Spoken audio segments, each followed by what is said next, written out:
What is this that is a gap between us and the wealth of heaven? Why is this? Ni kwa nini hii inakuwa? Waidi tunasema wanaabudu ng'ombe.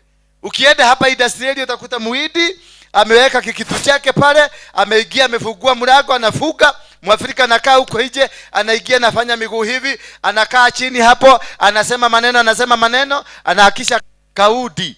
Tuudi tutatu ama tuine tunahakishwa. Unasikia kaharufu kingine kanaanza kutoka huko ndani. Nyinyi mnakaa huko nje, amalize kafara zake, kisha sasa mnaingia. Unakuta mtu ametoka Murang'a, ameacha duka ile kitu ni mishumaa anataka kununua, na iko Murang'a na duka ya Mkikuyu. Anapanda gari anakuja baka hapa Nairobi kutafuta duka ya muhidi akanunua hiyo, kwa sababu alizungumza na Mungu akakomad. They know how to make it. They know how to relate, to connect the wealth and God and what they have been given to.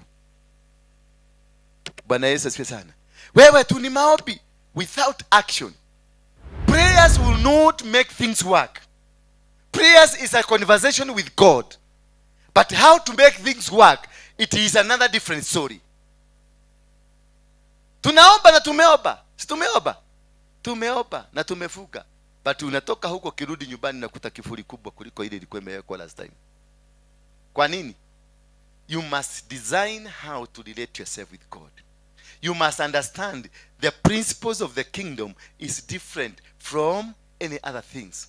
Therefore, you can pay your tithes and you can pray but still remain poor until you realize, ni vipi nita change my fortunes, ni vipi nita change maisha yangu. Bwana Yesu asifiwe sana.